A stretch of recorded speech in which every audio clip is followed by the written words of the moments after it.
Moi boas tardes a todos, moitas grazas por estar aquí con nós.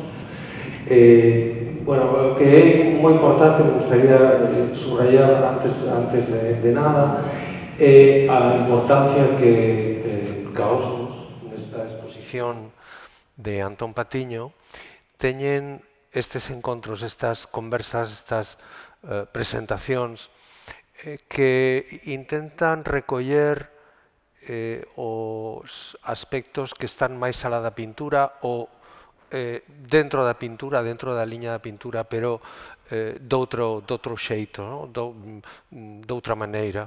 De feito, estes encontros, todas estas actividades que venimos facendo desde fai algunos meses, intentan plantexar tamén a extensión dunha exposición visual, a importancia que ten a palabra, a escrita, a conversa, a discusión nas artes visuais e tamén recoller eses aspectos extraordinariamente ricos, densos da obra de Antón Patiño, como son efectivamente os seus escritos, os seus libros, pero sobre todo o seu pensamento, no? A súa reflexión sobre a realidade e moi especificamente tamén sobre a cultura galega, o feito cultural galego. Por este motivo estamos hoxe para abordar un tema e un libro que é de alguna maneira central, nuclear, non só na obra de Antón Patiño, sino no pensamento da escea galega do século XX e, obviamente, traspasa ata a actualidade ao século XXI. Vou pasar enseguida a palabra a Antón para que ele poida facer precisamente unha presentación de quen nos acompaña, Xavier Seoane, e pasar a abordar o tema do libro e dese pensamento da mirada atlántica. Gracias, moitas grazas por estar aquí, Xavier, moitas grazas por manter ese pulso coa exposición, coa pandemia, ese diálogo permanente con gran xenerosidade co museo, Antón. Sen máis, adiante, vamos a falar desa mirada atlántica. Moi ben. Grazas, Santi, e grazas ao CEGAC, a institución, por lo que representa de apoio á cultura galega e especialmente o eido das artes visuais. Ainda que esta mostra Caosmos sirve tamén para facer un percorrido transversal, non? O libro novo, este libro novo alrededor da mirada atlántica que sae na editorial Elvira, como Esquizoide, como outros libros, de entrada agradecer, lóxicamente, a editorial o esforzo que representa un libro, un ensayo destas características, porque un ensayo longo, representa un percorrido panorámico sobre a modernidade cultural galega, cos puntos de inflexión no momento da República, nos anos 60, nos anos 80, e chega mesmo case de que agora nunha visión sintética que a que vai a chegarnos Xavier Seoane, non? O sea que sería a modernidade cultural galega ao longo do século XX e neste tramo xa bastante avanzado e complexo, como estamos vendo, do século XXI. O libro é transversal no sentido de que esta poesía, están as artes visuais, esta arquitectura, definindo unhas poéticas e unhas inercias, unha relación con todo o que é un pouso antropolóxico, con unha dimensión cultural de vontade universal e ca presenza tamén da atmosfera, das paisaxes que van tinguindo a obra de moitos destes autores que eu analizo no libro. Xavier Seoane é un home non só que podería non son un testemunha de todo este momento, sino que un dos actores máis salientables de toda esta renovación poética, artística, participou en prácticamente todos os acontecementos fundacionais con relación a poesía dos anos 80, todas as actividades na Coruña. Logo aquí estamos no CEGAC, teño que lembrar tamén as actividades compartidas no Consello da Cultura Galega para a posta en marcha precisamente deste centro, que foron momentos tamén ateigados de paixón, que unha das características, penso eu, de Xavier, non? O sea, estamos fronte a un poeta, crítico de arte tamén, coleccionista, un gran amante dos libros, e, bueno, eu aquí, a verdade que pensei que era a persoa máis indicada para facer unha chega a este libro, porque el mesmo, que están abaixo nas vitrinas, fixo algunha das análisis panorámicas, penso que máis lúcidas, tamén en un sentido ambicioso, non? Que era palabra e imaxe da pintura da arte galega, e logo reto ou rendición. Coido que, ao menos, un dos libros está abaixo exposto nas vitrinas, non? Cunha portada precisamente relacionada cas mareas negras, non? E non sei, eu penso que Xavier, cando queiras, comenzas, pero se queres, mesmo facemos como unha conversa, non? Que pode ser... Eu penso que o escenario, casi para que non teñas que facer un esforzo, senón ti comenta o que che parece con sinceridade do libro, e logo, se queres, facemos... E mesmo, se queredes no remate, tamén estaría ben facer un pequeno debate, non? Pois, Xavier, grazas. Bueno, pois moitas grazas. Eu vou ler unhas ideas que tamén así podíanse tomar moitísimas máis, porque a verdade este é un libro impresionante nese sentido, de suxestións e de cousas. Entón, vou nas expresar, e despois, se queredes, pasamos a conversar entre todos e demais nesta xuntanza case clandestina. A min estaba me acordando dos tempos da clandestinidade, pero, bueno, a cultura sempre lle foi ben a clandestinidade, sempre foi unha chama que soubo resistir, sempre unha aposta polo mañá que ven desde o pasado e vai cara ao mañá, como vai estes libros e os libros de que imos falar hoxe aquí de Antón Patiño. E entón son tempos que a cultura superará sen dúbida, e que expresará, porque xa están xordindo moitas reflexións sobre este presente. Eu que quixera empezar loando a editorial. Este editorial que acaba de sacar o libro dos lugares 1 e o libro dos lugares 2, e agora este.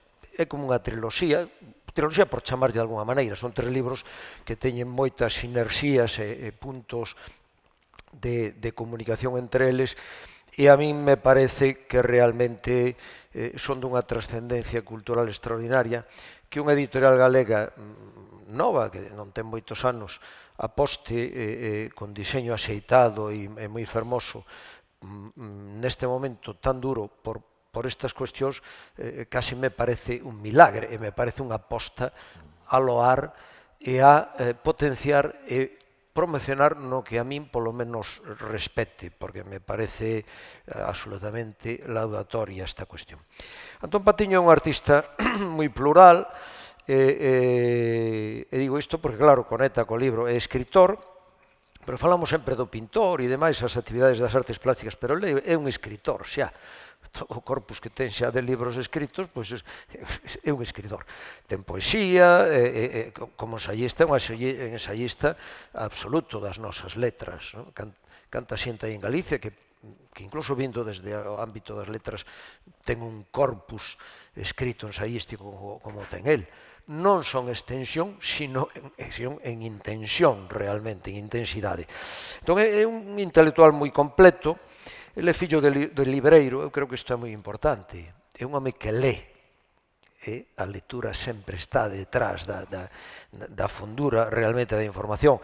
Ademais, é un home que lé de todo, lé poesía, lé arte, lé filosofía, lé antropoloxía, lé socioloxía, lé sobre a globalización, lé moita literatura desde sempre, fai análisis sociais, e todo iso acaba creando unha solidez, uns fundamentos para analizar moi potentes.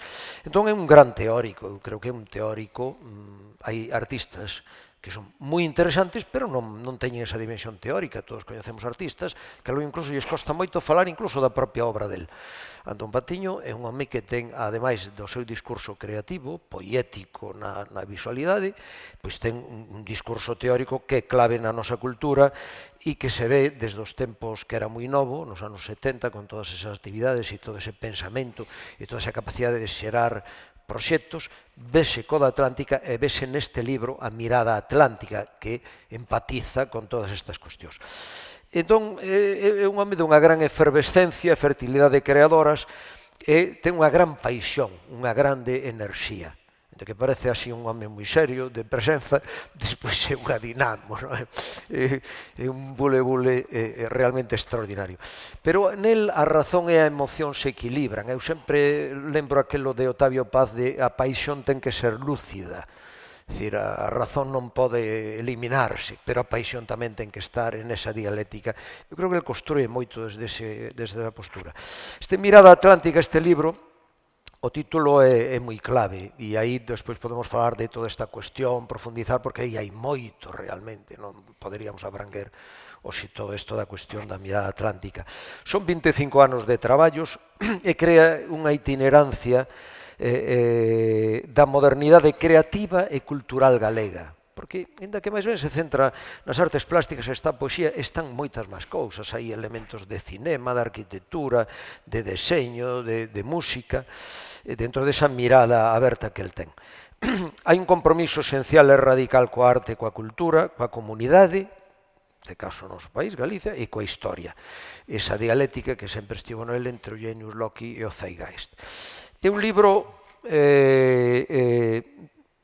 os tres, eu creo que son de lectura obrigada e consulta clave, tanto para un lector culto en Galicia, que queira seguir a cultura, como, xa non digamos, si quere seguir o que son as artes plásticas e toda a creatividade. Porque aquí todos estes traballos acaban demostrando como un puzzle que é unha totalidade, que podíamos falar da cosmovisión Patiño, porque a súa cosmovisión é moi ampla, o abrangue realmente todo, non? E ademais hai unha ollada universal desde a atalaya esta da fin de Europa, desde o Finisterrae. Hai unha idea que a mí me parece moi interesante, é como tomar a periferia, porque non deixamos de ser unha periferia, sempre o fomos históricamente, agás en algún momento privilexiado, con Xelmírez e demais, Galicia é unha periferia xeográfica, e moitas cousas, pero unha periferia que os voces xenerosos do seu país queren convertila nun centro, sexa máis poderoso ou menos poderoso, pero funcionar como centro, non funcionar como dependentes. Dos demais aprender, ser humildes e demais, pero tratar de que no propio emerxa un discurso poderoso e que nos nutre e que o pasemos moi ben. E os seus libros neste sentido nutren, son libros que eu diría que nutren, son libros nese sentido para o lector moi gratificantes, non? Por todo o que lle chega. E ademais teñen ese foco tan amplo de referencias e ademais esa sólida pertinencia actual, ese enfoque moi lúcidos desde o presente, que abrangue e sintetiza moitos ámbitos e faino con moita porosidade, porque é un home que pesca en moitas augas realmente. Son libros que están cheos de toda unha serie de filóns, de elementos. Primeiro, de intuicións intelixentes. A intuición é moi importante no ámbito da cultura. De ideas. De achados moi afortunados. Achados chispeantes, de repente, pum, como ilumina con esta idea, con esta xetivo, con esta conexión. As conexións é un dos aspectos máis importantes, son conexións moi fértiles. Estou me acordando daquela expresión, non sei se era de Paul Eluard, de le jeu fertile, non? Os ollos fértiles, non? Pois aquí unhas conexións mentais moi electrizantes, non? É un home de moita imaginación e que lle abre moitos poros ao lector. Eu creo que el ten unha dinamo na cabeza, Antón Patiño é un fervedoiro, un remuiño de ideas constante, e sempre parece estar como en transo automático. lembrando un pouco a escrita automática surrealista. É dicir, incluso aí na subscripción hai unha columna de frases, e a min en moitos momentos, non só neste libro, sino nos outros dous, en moitos outros, lembrame como unha persoa que non está lonxe da escrita automática, que facían os surrealistas, e que el coñece moi ben. E entón, cando se lle lé, os que o teñan lido, moitas veces ten esa sensación de que está lanzando ladaíñas que son tamén remuiños e maelstrom de ideas, de conceptos, de sensacións, pero isto tamén cando fala da natureza, por exemplo, nos libros dos lugares, no? E recordos e cousas. E a min eso, antes falaba de nutricio, pareceme moito. Incluso eu teño a sensación de que este libro, incluso para a xente que discrepe del, porque todos temos unha concepción das cousas, unha visión estética, unha visión poética e creativa, incluso para os que discrepasen son nutricios, porque son estimulantes. Entón, ao plantexar todas esas cousas e lanzalas como un chorro de cartas sobre a mesa, pois son moi interesantes, por exemplo, para calquera artista, sexa do ámbito que sexa, porque está incitando a conectar, a relacionar, a dicir, carai, este concepto, vou tomar nota. E iso parece unha das claves esenciais del. Logo, hai unha concepción da arte e das artes, da poesía, da creación e da cultura como un espacio esencial da resistencia e da utopía. Isto eu creo que é moi clave en Antón Patiño, esta consideración da cultura e da creación. É moi importante o pasado, a tradición, a memoria, e tamén o lugar a hora de xermolar a creación artística e cultural do presente. É unha relación moi estimulante entre as tradicións e vanguardas. E logo contextualiza moi ben e de maneira moi rica todo o que di, porque claro, ten unhas lecturas, ten un home moi viaxado, un home moi... E entón, claro, todo iso enriquece. Entón, por lanzarse a unhas ideas e ir rematando, así unhas ideas, como podía dicirse moitas máis. Hai unha visión moi ampla e rica da nosa cultura nas diversas artes. Está esa liña teórica atlántica, que un pouco comentabas antes, que, bueno, empeza en Murguía, que é un home que empeza a reflexionar, que dice, bueno, este país no que nunca se autorreflexionou sobre isto, no que non houbera cousas aquí, houve petróglifos, houve un megalitismo, houve un medievo con un románico e tal, houve un barroco, pero case nunca se pensou no seu propio país. E entón Patiño insírese nesa tradición galega, modesta, pero importante para Galicia e para a súa autocontemplación e autorreflexión sobre si propia, e Patiño é un dos filóns claves nesa trayectoria, Luis Seoane, Castelao, coas súas limitacións en cousas, non? Castelao, Luis Seoane, Isá, Raimundo Patiño, etc. E aí está moito Antón Patiño. Logo, unha análise da globalización e da encrucijada do presente e dos paradigmas do noso momento. Hai unha certa diagnose da nosa civilización. Logo, a reflexión sobre a identidade, identidades, non? En plural, tanto individuais como colectivas, e tamén sobre as alienacións, que tamén hai unha crítica de todos estes horizontes. Hai unha atención á arte culta, pero tamén moito, e me parece que moi lúcido, e podíamos falar diso, a cultura popular. Incluso tamén como filóns a explorar e para conectar e para volver a poñer claves que hai aí e facer conexións eléctricas e sustanciais, non? Tamén a importancia dos eixes tempo-lugar. A riqueza da presenza da fenomenoloxía, da creación e da percepción. Tamén unha hermenéutica moi interesante de moitos procesos culturais e sociais. Logo, a trascendencia da contorna, do humus. El fala moito do humus, que me parece moi interesante este concepto. Da paisaxe, do horizonte, é dicir, das coordenadas, influxos e referentes espaciais. De feito, agora que falei de humus, a min estes libros os vexo moito como libros de sementes. Está sementando, e está sementando nese humus que el percibiu. Porque son libros, xa digo, de moito elemento sustancial para xermolar cousas novas. E para rematar, a importancia dos traballos finais que pon no libro, nos que fai unha reflexión moi do momento presente, que eu suscribo moito, e no que fai un reclamo de acción necesaria en Galicia, de unidade de proxección futura tamén, da nosa arte, da nosa cultura, e aí hai elementos casi de manifesto, que un tic tamén moi propio del, que eu loo moito. E logo tamén hai elementos moitos ao longo dos libros da súa poética persoal, porque obviamente ele é un creador e notase a súa poética persoal. Entón, a nómina dos traballos é exhaustiva, só ver o índice xa vemos, e algúns son ensaios de un certo corpus. No? Entón, eu creo que Galicia necesita moitísimo destas análisis. Reitero os parabéns para o CEGA por facer esta exposición, para a editorial por editar estes 3 cosmos extraordinarios. Eu pasei non moi ben, línos moi rápido, tomei nota de moitas cousas e máis que habería que tomar, e parabéns ao CEGA por celebrar este ciclo de charlas e demais, porque claro, Antón é un home axial dentro de moitos da pluralidade das artes. Sempre estivo facendo cousas como Bule que é con outros creadores de áreas moi distintas. Por iso que é un acto, hoxe estamos poucos aquí, pero é un acto dunhas realizacións culturais que deberían acadar en Galicia o máximo mellor posible nivel de difusión. Grazas, Xavier. Moitas grazas, Xavier.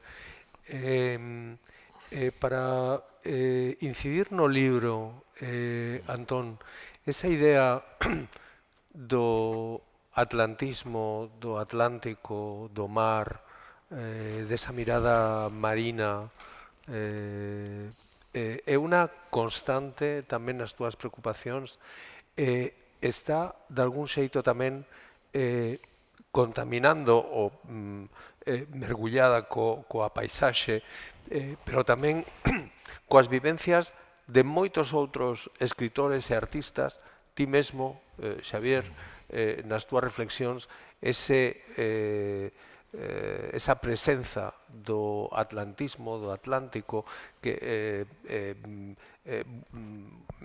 tratabas de buscar ou de identificar tamén en todos eses movimentos do principios do século, no? do século XX, que están aí presentes.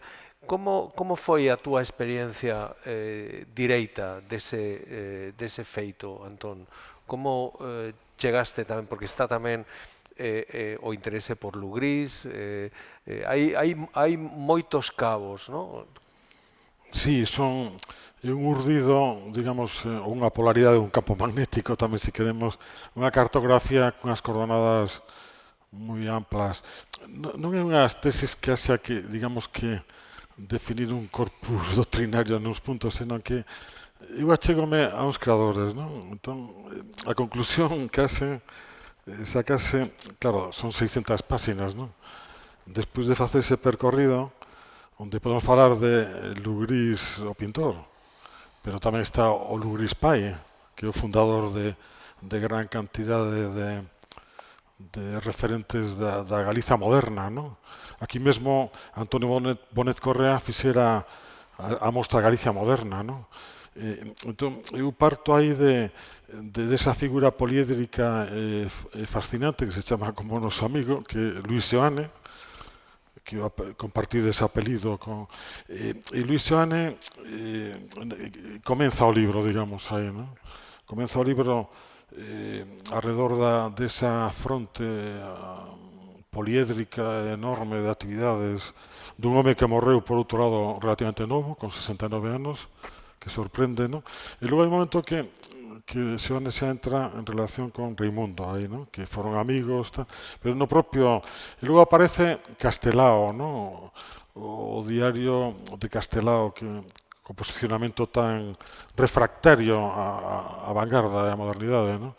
Que é unha esculca que o fixera, Francisco Miguel, Fernández Moratinos, non? Van aparecendo, por suposto, Lugrís, Laseiro, Cunqueiro, quer dizer, entón aí está clarísima esa condición, digamos, de que esa modernidade, si queres, no recuncho último desa xeografía europea, dese litoral europeo, non? Entón, aí, as suxestións ou as referencias que teníamos que facer serían alrededor do concepto de modernidade, non? Entendido como modernidades en ese sentido periférico, non? Que pasa, que acontece con Barragán, que pasa con Torres García, que pasa con figuras centrais que están afastadas das metrópolis, dos núcleos dominantes. Entón, é unha referencia que levamos moitas décadas xa facendo moitos centros, moitos museos, moitas historiadores de arte facendo esas esculcas, dándolle un carácter plural ao concepto de modernidade, porque, claro, aquí existen unhas zonas de poder, unhas áreas de influencia económica, cultural, e hai, efectivamente, povos subalternos. E hai negociacións. Que a mí o que me parece moi interesante dos procesos dos chamados regímenes globalitarios sería que hai un vaivén. Quer dizer, que pode haber un momento, nese sentido, noutro, hai unha astucia que di Michel de Certeau con relación a ubicación subalterna, ¿no? E Galicia hai nese sentido, como decía hai pouco Alberto Ruiz Samaniego, achegándose precisamente á película de Lúa Vermella, que reproduce unha frase de Dors. Bueno, pois aquí no libro sai unha frase de Cunqueiro que é que serviu de inspiración a Dors, ¿no? Que máis ou menos ven dicir algo así como que non se pode ocupar Dors di palco, non? Esta atalaya cara ao abismo do límite da fin da terra impunemente. Ambos, o sea, no texto de Cunqueiro nun artigo de prensa fala non se pode ocupar o espazo da fin do mundo civilizado impunemente, non? Como dicindo, eso deixa unha pegada. Eu simplemente o único que quero reflectir é, no meu caso, dun xeito moi natural, non? Por as influencias da librería do meu pai e dos amigos do meu pai, que simplemente se facemos Laxeiro, Lugrís, Lodeiro, imos vendo un percorrido que abreu bastos, porque podemos decir moitísimos nomes. De feito, aquí hai nomes centrais e hai nomes, digamos, nunha visión máis coral, igual que é moi atinada ao diagnóstico que fai Xavi con relación ao popular, non? Eu son dos que pensa, igual que as vanguardas históricas daquela, que a enerxía do popular é decisivo en Le Corbusier, é decisivo en Álvaro Siza, non existiría este edificio sin ese respeto polo vernáculo. Entón eu admiro moito a xente como Álvaro Siza, Barragán, Torres García, un gran autor, Luis Seane ven sendo o noso Torres García, Raimundo, como dicía Uxío Boneira, o punteiro da vanguarda, tal como decía o poeta do Courel, Uxío Boneira, a determinada idade aparece unha cousa clara, que guardar, inventar, transmitir, non? Entón eu penso que xa unha aventura como deste libro, que non a pode facer alguén que ten 20 anos ou que ten 30 anos, sino que compre máis bagaxe de décadas, digamos, e ese retorno, esa devolución que un fai con relación a unha cultura e unha natureza. Eu non separaría, neso estou con Otero, que Otero Pedrallo gravita en todo o libro, que penso que non se pode afastar en Galiza natureza da cultura, natureza humanizada, esa obra de arte popular colectiva feita con os momentos con altibaixos, con procesos de anomia, con inflexións, o sea, mesmo no mundo vemos todo o que está acontecendo e vemos que non hai linealidade, non? Nese sentido, é un libro que sí que ten esa vontade tamén de manifesto, tamén, inda que é curioso que noutros é máis explícita, neste é máis un tono ensaístico, non? máis contido, non? De feito, refuguei unha parte que era máis de manifesto de Xina fora, non?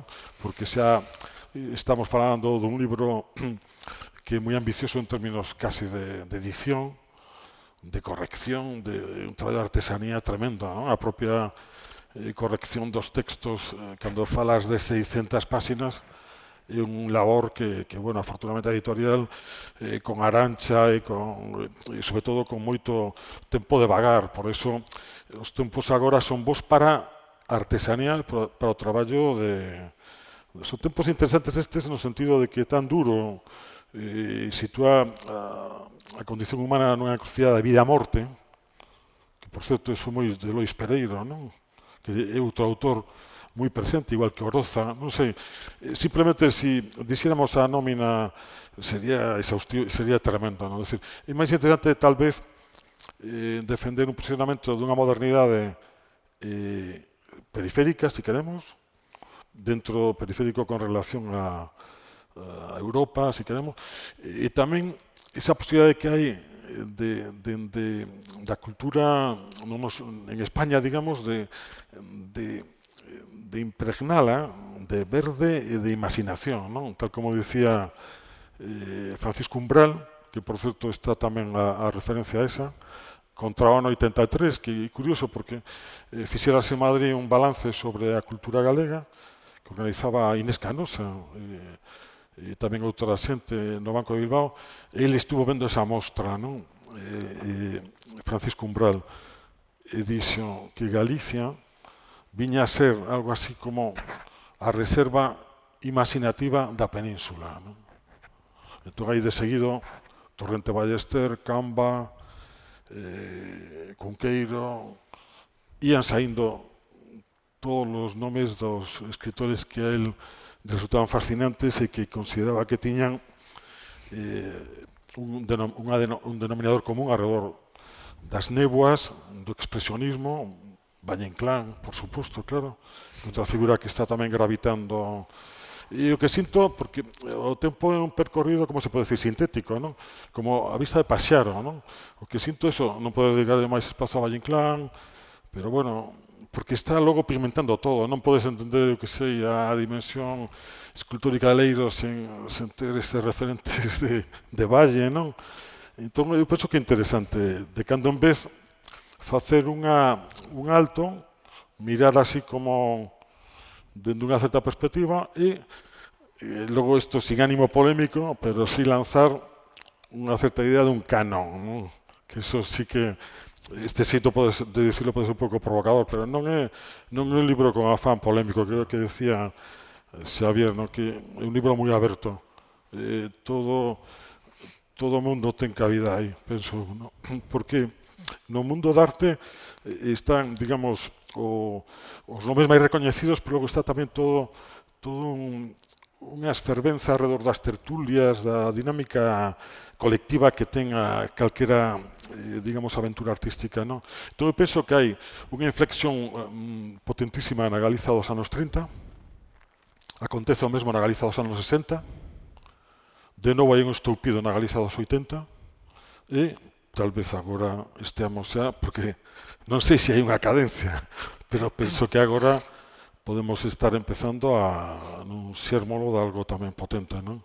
Refírome como manifestación colectiva desa dimensión, digamos, antropolóxica, cultural, espiritual, como que irá de chamar, intuitiva, non? Pero tamén a partir desas palabras que decía tamén Xavier, que eu recordo en Novalis cando decía razón e éxtase, non? Si, que citas no libro, si. Sí. Tamén o propio Eduardo Blanco Amor fala dos galegos e tal. É curiosísimo, non? Interesantísimo o xogo da identidade e da alteridade, non? Porque, a fin de contas, son os demais os que nos definen e os que nos construyen, non? Entón, este libro representa, vamos, estes libros efectivamente ten relación con lugares, o que pasa que é outro tipo de, pero sí que teñen esa dimensión de achegar ao presente estricto, unha dimensión da memoria e unha dimensión dun percorrido intenso, penso que bastante intenso, non? Arredor duns puntos que podíamos falar máis devagar, non? O expresionismo, o románico, o barroco, os petroglifos, que son realmente... Pero logo a dimensión culta da paisaxe, que o gran constructor é Otero Pedrallo, eu son moi fan, moi discípulo de Otero, e penso que é unha figura clave, non? Aí na construcción moderna, pero claro, é o que fai depurar cousas que se estaban na cova céltica, que estaban en Tetamanci, que estaban en Lugris Pai, e bueno, non sei. E outra cousa tamén que curioso que si me identifico moito cando falaba Xavier da escrita automática, da cousa aluvional, pulsional, non? Sí. Que efectivamente esa columna que hai aí é un exercicio feito así dunha tacada así, non? Buscando precisamente ese momento un pouco do intre, como dicía Uxío tamén, intre longo, non? O intre o tempo vertical, non? Un momento que polo que sexa as cousas se encaixan e simplemente faz de transmisor dun legado, en certo xeito, non? Eu penso que con relación á cultura galega e os artistas, penso que nos sentímonos así, penso que os escritores, non? Como simplemente registrando algo que está aí, que pode ser anónimo, popular, Rosalía, unha cantiga, ou alguén que recolle a retranca, digamos, dunha taberna, non? Pois está evidentemente registrando un traballo colectivo, non? Un traballo moi popular. Hai que darlle a dimensión social á arte, non? Hai que quitala do escaparate, do falso glamour, da tontería e toda esa atrapallada, non? E arte contemporánea máis. Por iso no remate aparece esa aposta pola arte contemporánea, onde efectivamente hai en 3 folios un análisis da situación en Galicia, pero logo remata o libro, curiosamente, un texto, Arte, Creación, Vida, que ten 15 anos. Entón, o que quería era amosar como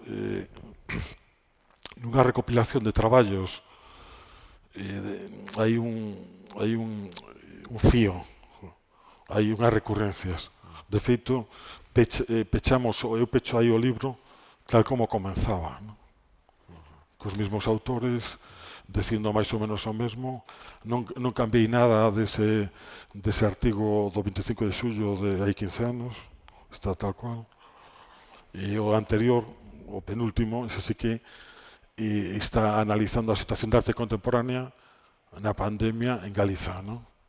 Con as determinadas medidas, que se xa, por exemplo, con relación ao centro na arte contemporánea, o CEGAC e o centro, aí onde hai que potenciar, porque onde está o espazo da nosa memoria, non? A parte que é moi interesante tamén. E aí, Xavier, tamén tivemos moitas... Mira, aquí está Raimundo Maixoane. Este Grandío, Uxío Noboneira, de novo, pintado por Grandío. Isto é a Fundación Uxío Noboneira no Courel, outra das grandes pezas desa macla humanista que está revitalizando a cultura galega, non? Aquí vemos os murais, o 50% das medianeras que está facendo en Vigo son carayudas, esa é magistral, a mostra que hai actualmente, que tamén estuvera aquí no centro, Manolo, porque tamén había un texto inédito que me pedira nunha ocasión Manolo e non chegar a sair, entón, sobre todo unha antoloxía onde un material que estaba ciscado, que nin tan siquiera o tiña, aproveitando un pouco a suxestión de Santi, porque Santi dende o principio dixo, mira, eu quero ofrecer no centro a tua pintura, pero quero que se contextualice, mira, aí Atlántida, entón podemos facer unha broma de Atlántida a Atlántica, igual posatlántica, claro, porque mira, Alejandro de la Sota, Maruxa máis Luís, que son dos mira, nesa nova Oliver, o novo cinema galego, Oliver. Entón, hai un álbum onde van aparecendo algúns dos protagonistas tamén, porque parece moi interesante, non? O sea, que de algún xeito sería a miña visión, unha visión subjetiva, pero tamén ancorada en determinadas liñas, puntos vectores, puntos de forza, non? En ese sentido, parece un momento moi axeitado para, entre outras cosas, porque a globalización estragou case todo, non? Cando existían algunhas plataformas de grupo, ideas e tal, perdeuse, e logo tamén ao longo destas décadas vin tamén moitas veces unha mitificación da cultura estándar, non? Que precisamente o que non nos podemos permitir en Galiza é ofrecer unha cultura estandarizada, non? nos temos que ofrecer, tal como dicía Xione Díaz Parra, a diferenza, a nosa pequena diferenza, esa aportación que estea vinculada á chuvia, a prétema, a saudade, a señardade ou non. Eso xa cada quen pode, por exemplo, Gran Día, non hai nada máis vinculado ao antroido que Gran Día, pero tampouco hai nada máis tristeiro que eses grises.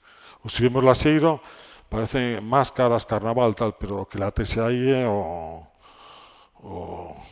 que está latexendo aí o dramatismo do medo, das lendas máis, do medo que papou de neno, non? Nos contos sacaron da lareira, non? Entón, esta tamén xente nova, xente cada mundo do cómic, pero que me parece moi bons, están aí este Reimundo, ca súas fervenzas, co seu mundo de outono barroco. Mira, Lois con Carlos Oroza.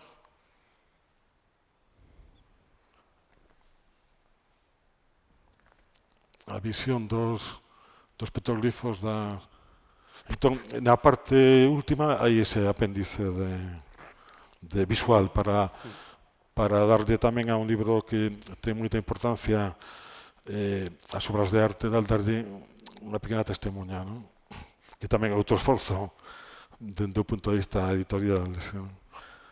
Pois con Xavier fixéramos hai 20 anos un manifesto. Recordas, non? En 3 días. Fin de semana. Fixéramos un manifesto medio clandestino. Un fin de semana dá para ir a unha casa de turismo rural, que tamén é unha cousa moi boa, porque a tradición que se desenera moito, ahora a maravilla, ser de turismo rural como se renova, non? E se fixéramolo en 3 días. Pero ao fío do que preguntabas, a mí o que me parece interesante deste libro, que como di el, eu creo que non é un libro polémico, é un libro en positivo, sinalando moitas cousas e sinalando ese cosmos, como dicir, aquí hai isto. E eu chamolle mirada atlántica, non? E a mí si me parece interesante, empatando un pouco co que dicía ao comezo, é porque é un libro de autoconciencia nun país que sempre tivo moi pouca autoconciencia. Se nos remontamos ao medievo, que cando se xenera a Gran Compostela que temos aquí detrás, aí aquí había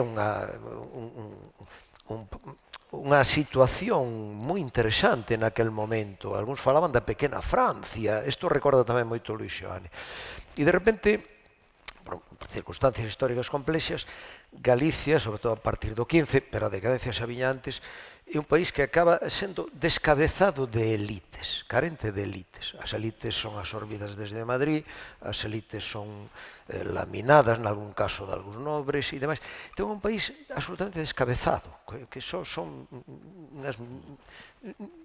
ni sequera minorías, non hai nada.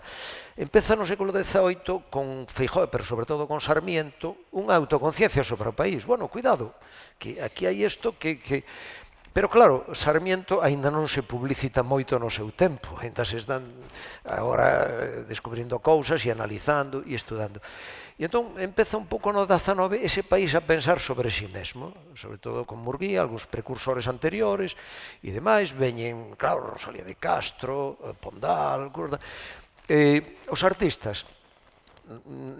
Ao longo da historia non había unha reflexión, digamos, sobre as artes no país, apenas non había nada, e saían artistas a veces como Villamil, o Gregorio Hernández, ou Puga, pero son casos illados e nunca desde aquí se pensa nisto como un centro, é dicir, bueno, aquí hai unha cultura con un país, ademais había unha cultura moi marcada, era como unha insularidade de pedra, se falado niso, porque era un país moi illado, con toda unha columna, unha muralla chinesa tremenda cara ao leste, Padornelo, Acando, Pedrafita, eran lugares moi difíciles de transitar, sobre todo no inverno, e logo o mar, que curiosamente o mar en moitos casos foi unha ruta máis interesante e máis cómoda con Flandes, con Inglaterra, con certos lugares.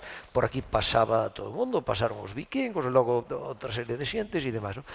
E entón, esta autorreflexión que empeza remotamente con Sarmiento e empeza logo no 19, en Burguía e outra xente, pasa a xeración de Castelao, de Pedrallo, que é decisivo, eu creo que é unha figura moi interesante, moi conservadora en cousas e que hai que cuestionar e demais, non?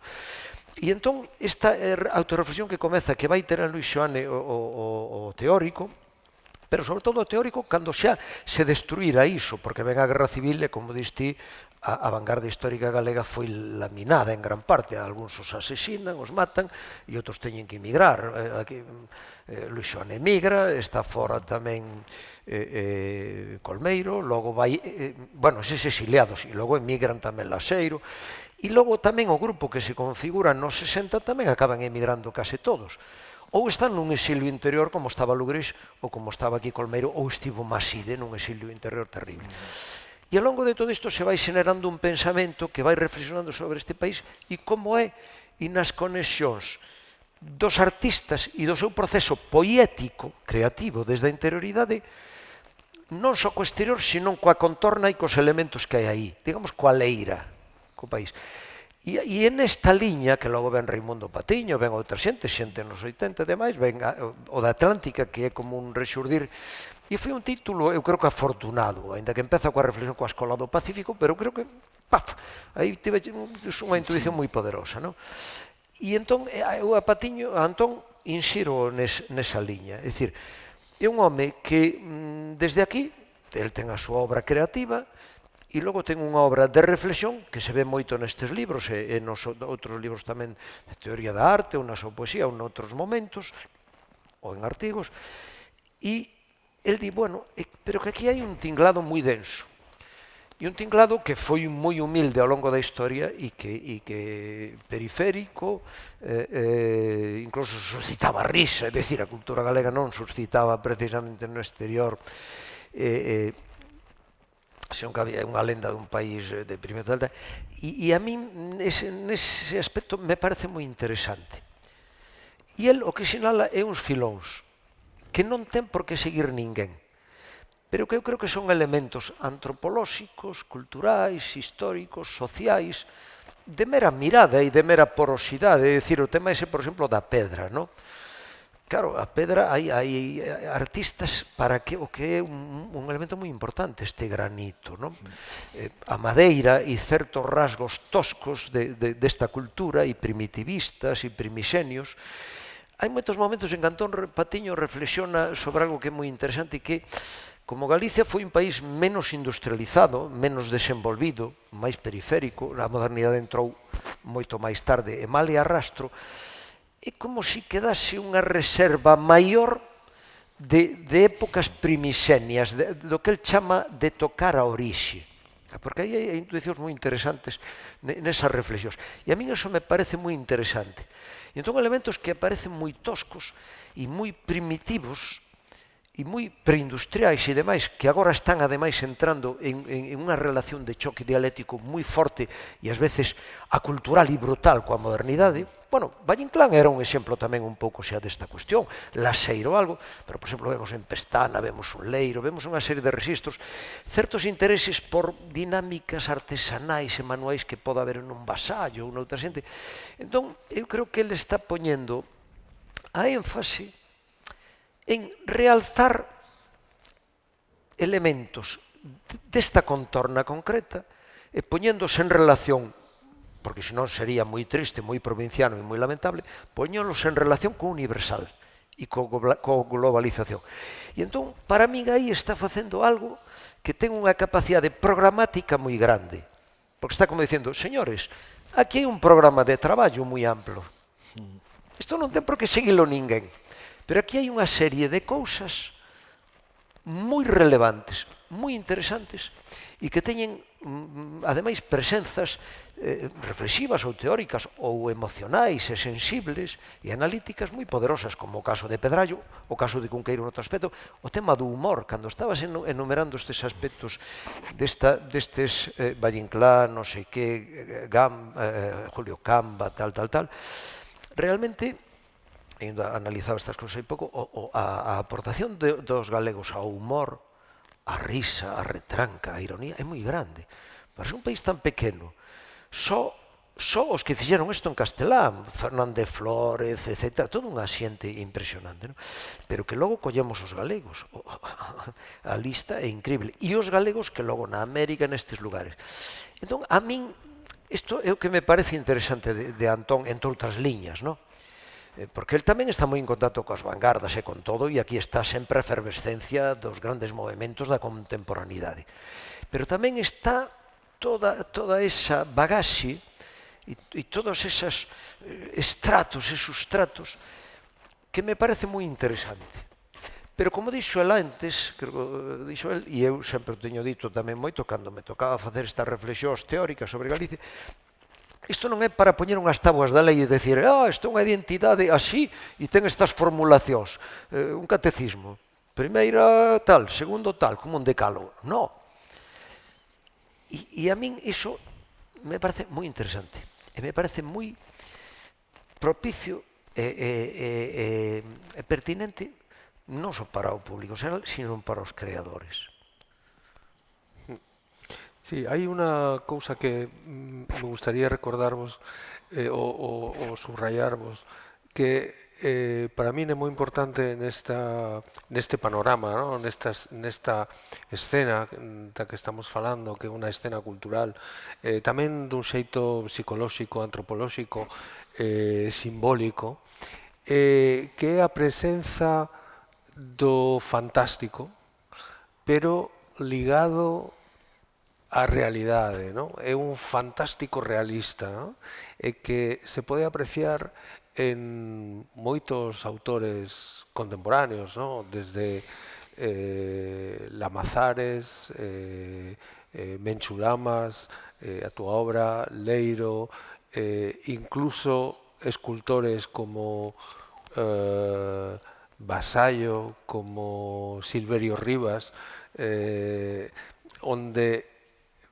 onde hai efectivamente unha análise racional, de sópeto o que aparece tamén ese xeito fantástico, ¿no? Que está en Lugris, que está tamén na poesía, que está en Novoneira, en moitos autores, ¿no? E que é como un fío, unha constante que atravesa todo ese panorama. Me falase ás veces da influencia céltica, non? Dos mitos célticos do bosque, esa tendencia a soñación. Torrente Ballester di que a néboa desrealiza, non? De súpeto tes unha transformación radical do real que está aí, pero agochado, porque está eclipsado. O sea, aquí tes a manifestación que dicía Lois Pereiro do ceremonial da auga en todas as súas, porque está a chuvia, está a néboa, está ás veces é unha illa, porque esa illa de pedra, non? É unha illa líquida, non? Porque está nos invernos, non? Entón, logo a cor, ese estúpido da cor cando todo está mollado, non? Que parece como barnizado, non? Entón, hai unha serie de referentes que van definindo e logo mesmo ás veces os mitos, non? Por exemplo, a pegada de Ossian, do mito de Fingal, non? Foi moi forte na xeración do pai de Lugris, non? Que o pai de Lugris é un dos tipos claves, non? Lugris Freire, non? Entón aí eles, cando aparecen o ciclo oceánico, na Coruña en concreto aquelo foi unha revolta, todas as tertulias, ata que logo se fixo a descoberta que fora unha mistificación, non? Pero a pegada quedou. E logo a capacidade, digamos, de cara ás lendas no rural, de noite, nos contos, bueno, aparte, a xente non cree no misterioso, nin ten medo, nin tal, vale, pero a unha desas persoas, por que non la poñemos un día de treboada nunha montaña por aí, tal, ou de noite, polo bosque, andando por unha corredoira e escoitando algún ruido, sabes? Non moitos. Entón, aí xa tes esa... Que dizer, evidentemente, cando chega a electricidade, chega todo o mundo, digamos, das luces en todo ese sentido, vai mitigando a superstición, pero a configuración desa illa afastada, digamos, da meseta, a través do que os amigos da Naval dicían o telón de grelos, non? Dicían nos 80 que tamén foi que tamén outro exercicio, porque estaba o que faciades vos en luces, non? Con, que foi un traballo impresionante, o de luces, non? Con, e logo a Naval, non? Houve cousas moi divertidas, foi moi divertidas. Digamos que si cada xeración, decía Walter Benjamin, non? Dice, ten unha pequena provisión de utopía, o sea, pequena, Entón, esa capacidade de lanzar unha pirotecnia de risos e de facer unha revolta a cada xeración ten esa posibilidade, non? Porque ten unha actitud distinta cara ao espiritual, cara á morte, cara a cada xeración ten a obriga de facer esas festas, non? Por iso insisto moito nese... Pero, claro, a xenda e o programa teñen que facelo eles. Non pode ser un programa prefixiado en función dunhas coordenadas macroeconómicas. Aí é onde eu discrepo totalmente. Estou con Luis Seoane. Luis Seoane, por exemplo, pois aí está facendo unha reinvención do que o imaginario medieval dos reis e tal. Están recuperando a industria de Israel. Claro, e nos, porque eu dicía que podemos tocar a orixe, porque con relación á revolución industrial era unha situación precapitalista, digamos, unha situación onde a grande parte da xente era campesiña, entón era unha porcentaxe enorme ata aí non tantas décadas. E agora que asistimos a unha desmaterialización, outra nova revolución, digamos, cibernética ou tecnolóxica, pero na información, e aquí, en cambio, eu penso que a natureza sigue moi presente, porque son cidades onde tamén eu vivo parte do tempo en Vigo e a natureza está moi presente. Digamos que son moi vulnerable ás treboadas e a sinto moito máis que nunha cidade grande onde estás ali como protegido, digamos, por esa simetría, esa macla de promiscuidade e neón, non? Entón, aquí hai unha dimensión interesante para, do punto de vista das texturas, do sensorial, a dimensión poética, para, bueno, o fenómeno poético impresionante, quer dizer, o éxito agora unha rapaza que está dando poemas, tal, Premio Nacional Olga Novo tamén moi boa, Albacís, que sei, o do cinema galego, arrasando con premios en casi todos os certámenes internacionais, non? Entón, e detectando, ademais, unhas claves diferenciais, non? Que eu recordo, sempre cando galeristas de Alemanha que dicían, pero que mercaban obras de Menchulamas, miñas de Leiro, e dicían, pero vos de onde sodes? De que zona de España tal? O Dan Cameron, mismo en América, falaba de que, decía, os galegos están facendo unha revolta dun arte, dicía el, feito dende o nada, dicía, feito dende o nada. Claro, el non sabía as claves que había detrás, que son as que eu neste libro tento achegar dun xeito o máis didáctico e o máis claro posible, porque eu o que si teño claro agora, de adolescente non tanto, pero agora sí que teño claro que quero comunicar, non? Quer dizer, quero transmitir unha percepción da memoria das cousas, non? Quer dizer, non é un exercicio dun libro, como se pode decir así, de pechado, non? Sino ao revés, que pode ser un libro mesmo de consulta, non? De apoio a... Un pouco como pasa nos dous libros de Xavier. Eu penso que a inspiración miña sería que este libro estuviera carón dos grandes libros de Xavier, non? De algúns outros traballos tamén que se fixeron, está todo o esforzo de Castro tamén, que tamén fixo... Este prolonga, digamos, o meu libro prolonga ese esforzo, dos teus xa pasou algo de tempo e vai un pouco nesa liña tamén, non? Porque penso que o momento é axeitado, parece paradoxal isto, pero o momento é axeitado para esas reflexións, non? A mí hai moitas ideas interesantes no que dicides, me parece moi interesante o que dixeches dos símbolos, no? Que se ve moitísimo neste libro. Claro, cultura é creación simbólica, no? E poder simbólico. E claro, a densidade de símbolos neste universo que analiza Antón Patiño está moi presente, o dos mitos que decides. E un tema que me parece moi interesante no libro, e tamén nos outros dous, é os elementos da percepción.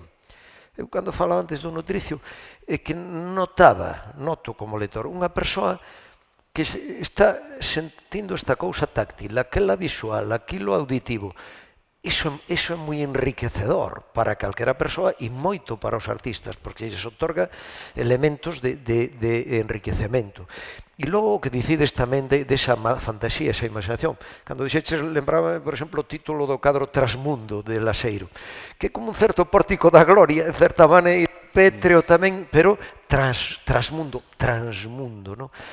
Entón, todo iso é moi interesante, todo iso que dicides. E logo hai unha cuestión que me parece moi interesante nestes libros, e a seguinte, é dicir, obviamente, Galicia é un país humilde, limitado na súa creación cultural e mesmo, pero a intensidade vivencial, é dicir, a fenomenoloxía de emocións, de percepcións, de sutilezas, que para un galego, eu digo, falo en primeira persoa, vexo que lle ocorre igual e a outros, non? Lle dá, por exemplo, ver Lugrís. Obviamente, un ve un Friedrich e ponse de xeonllos, non? Pero claro, quero dicir, eses artistas que non son tan universais, que son máis, non vou dicir locais, porque teñen o seu valor universal tamén, cuidado, ainda que non teñen esa difusión, pero a cercanía vivencial é extraordinaria. Entonces, eu creo que el fai moi ben a acupuntura nese sentido. Eu comparto moito, obviamente, máis cousas, e outros teríamos outras opcións, e ampliaríamos e entraríamos en debate, pero a capacidade de acupuntura que el ten para realzar moitos dos mellores momentos de cristalización deses feitos e desa perceptibilidade rica e fenoménicamente moi poderosa, e que é moi útil para os que veñan detrás, si queren aí alimentarse e si queren crecer e se queren tamén proxectarse e facer as súas cousas. Entón, claro, aos que fai, eu suscribo. Xoane, Grandío, Raimundo Patiño, é dicir, todos estes que están saindo aquí os nomes, no? Incluso Maruja Mayo. Sí, Maruja Mayo. Por exemplo, o que dixeches antes, Francisco Miguel, que é un artista que o mataron, asesinaron aquí e que deixou pouca obra. Pero claro, hai 2, 3 cadros del que ti os analizas. Esas xanelas que teñen esa conexión con Fran Rock, como se chama, o realismo máxico, con este mundo, e que preanuncian a Lugrís, en certa maneira, no? En cores, en luces, en cousas, en elementos, en mirada, no? Entón, son poucos, pero son realmente, para min, cando os vexo, me abren repertorios moi amplos, culturais, perceptivos e persoais, no? E para min estes libros de Antón son nexos extraordinarios. Nexo, ocórreseme neste momento a reflexionar, nexo compararíos co de Pedrallo.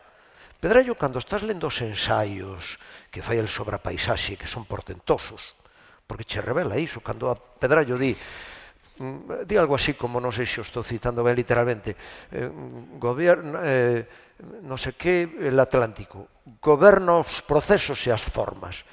Bueno, pois nesa frase, que me esquezo da primeira palabra, está toda a realidade xeográfica, climatolóxica, atmosférica, etcétera, de Galicia, porque aquí todo está gobernado polo Atlántico nese sentido. E nós temos, non sei se a terceira ou a cuarta parte da costa de España, en kilómetros. O que pasa que son tan sinuosos que non o parece. É un país moi oceánico, moi atlántico nese sentido, non? Son estas cousas paradoxais. Entón, neste sentido, un lea Pedrallo e ve cousas que o despertan, non? E estes libros dan moitísimos momentos de despertar e de decir, teño que reparar nisto, caramba, vou ver esta cousa. E iso me parece unha aportación impresionante. E é unha aportación na que non entra nin sae a discrepancia nin gaitas. É simplemente como a constatación, alguén que vai mirando, pim, mira, pimba, pimba. E toda esa acupuntura de elementos que sinala son dunha grande fertilidade para min, no? E sobre todo encardinados na cultura deste país, pero por fortuna en conexión co internacional, porque senón sería un libro máis localista e un libro, eu non estou polo localismo, nin estou por identidades pechadas, nin clausuradas, nin gaitas desta índole. Antón nunca o estivo, e por eso é o interese dos seus libros, no? Porque todo iso, como el ten esa visión tan ampla e esa cultura moi ampla, que a maioría dos artistas non a teñen, porque é unha cultura que compre coller, pois claro, el o contestúa moi ben con todo iso, entón lles dá un alento moi relevante. Sí, Estabas falando estaba novo, e agora a casa de Guillermo Monroy, non? Isto no Courel, Lopo, son poetas novos, recitais, actividades no Courel. Sí, perdona, sí, Santi. no, a mí me interesa moito tamén esa túa mirada no ensaio que é moi poética. Ao final trátase de textos breves, como nos libros dos lugares, onde hai unha aproximación racional, teórica, pero sempre sensible, ¿no? É por iso que eu comentaba precisamente esa relación entre o fantástico e o real, ¿no? Son eses polos que permiten precisamente partir do máis próximo, do máis cotiá, ata o máis universal. Ese é o recurso, ¿no? O recurso de ir desde o máis pequeno ao máis xeral, ¿no? De algún xeito. Sí, nese sentido, claro, a leitura para min foron decisivos eses dous libros, ¿no? O libro dos lugares 1 e 2, porque precisamente era como un achegamento a paisaxe, un achegamento a cultura, as leituras, un achegamento a túa biografía, en realidade, ¿no? Porque é un achegamento biográfico, pero que está plantexando sempre unha reflexión, Sí. ao final. E como memoria, pero tamén como impulso cara ao futuro, mesmo do idioma, non? Hai palabras inventadas, por exemplo, non? Hai xogos. Entón, para min, é curioso, no libro dos lugares e, sobre todo, nas seguintes, porque tal vez eso siga, o que xa ten un carácter, non sei, curioso, que está saindo así como claramente onírico, non? E hai como... Eu teño claro que as culturas, canto máis antergas, máis primitivas, máis respeto teñen polo mundo, digamos, do invisible, non? Entón, hai unha realidade física e unha realidade metafísica, non? E se achegámonos a Cunqueiro, vemos como de seguido é un xogo neso. Algo que forma parte da lenda, pero que a sociedade moderna rexeita como mito, pero que el ten un amigo mariñeiro que lle dixo que aquilo era certo, non? Entón, hai esa contraposición de mundos e de épocas, ese posicionamento intempestivo, non? No sentido de... Eu creo moito nese concepto retroprogresivo. Non hai linealidade na aventura humana, vémolo claramente, sino que máis as emocións son espiral, son máis curvas, son máis... E os povos primitivos teñen ese sentido de espiritualidade, de metafísica, pero teñen en conto, hai dimensión coral, está o cronotopo do antroido, non? Eu aí seguiría o formalista ruso Bajin, non? Nesa que é fundamental, non se pode entender laxeiro si non ves que realmente o barroco, non xa non o románico, xa o barroco, e que ali non hai unha persoa, senón hai centos de humanidade ateigada aí nun espazo pequeno, horror vacui, non? Pero non hai paisaxe, por exemplo, case, non? E toda a humanidade, non? Pero colectiva, non? O sea, anterior ao individualismo, o illamento, non? Entón hai vivencias con relación á condición humana, ese corpo a corpo, da loita pola vida, por exemplo, non? Ves ás veces ali de Alcabra, non? Ves ali nun adorno, ali un mariñeiro ali, non? E dis, coño, ou ves barcos a piques casi na propia ría, casi de naufragar ali, non? Entón é moi duro, un campesiño aí, o sea, pola mañá, eu recordo de velo eso de pequeno, non? Entón, claro, unha cousa da Galiza dos anos 50, outra dos anos 60, dos anos 70, dos 80, e Otero Pedrallo, que é alguén que sabe dos procesos xeolóxicos da Terra, vamos, que fai unha radiografía non só do exterior, sino do interior, deixou, digamos, a testemunha dese declive da cultura e da economía dos pazos, non? Pero nós tamén podemos falar das diferentes cambios de case por décadas, non? Entón, iso pareceme interesante. Esa reflexión de como a identidade é un proceso en marcha, e mesmo a memoria, convocar a memoria no presente estricto, se hai unha perturbación moi interesante, hai unha deconstrucción aí moi apasionante. E logo que eu, como artista, como creador, como alguén que como realmente publicando libros o que obtese a gratificación desa comunicación e desa, pero non buscas outro objetivo que a propia realización persoal, non? Entón é moi gratificante meter así alguna gamberrada, non? Refírame, non? E cando vas a ir o libro? Porque, claro, estamos falando dun libro que aínda non saiu. Sí, bueno, eso é outra cousa que facemos en Galicia, cousas raras, así como... É o virus, o virus, hai un virus gutenberiano que impediu que chegase hoxe aquí, pero non, está xa no forno, está enfornando. Estamos nunha loita corpo a corpo cas ratas, non? Son moi duro. Imos gañar, pero é unha pelexia, hai que coñer e tal. Cada vez costa máis traballo que aparezan, entón eu penso que isto mañá cara... Imos poñer as dúas, despois xa para poder comer logo, non? Cara ás 14 horas mañá estará rematado a fase esa primeira do que é o tema do texto, non?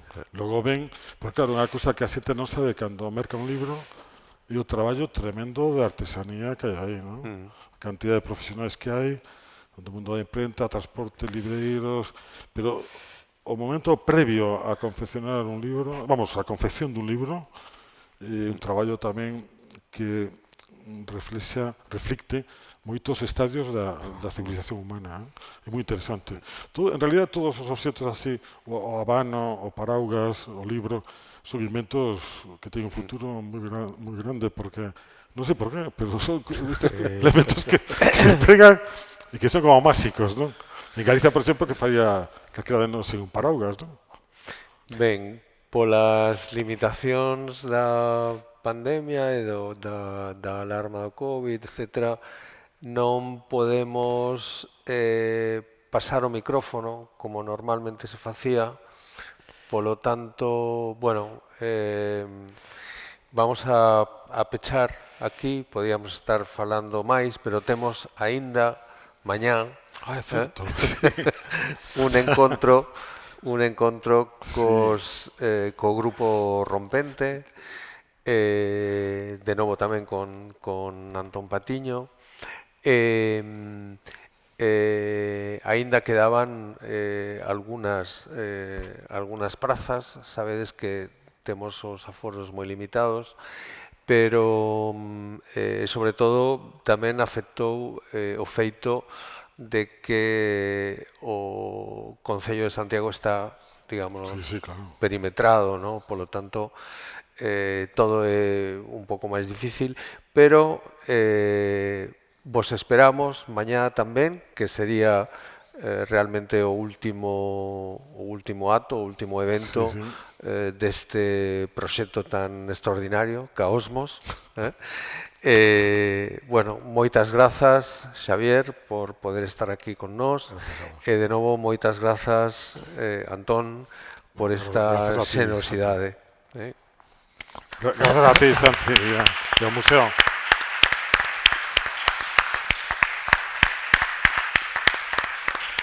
Mira, Acordeime agora do de Pedrallo.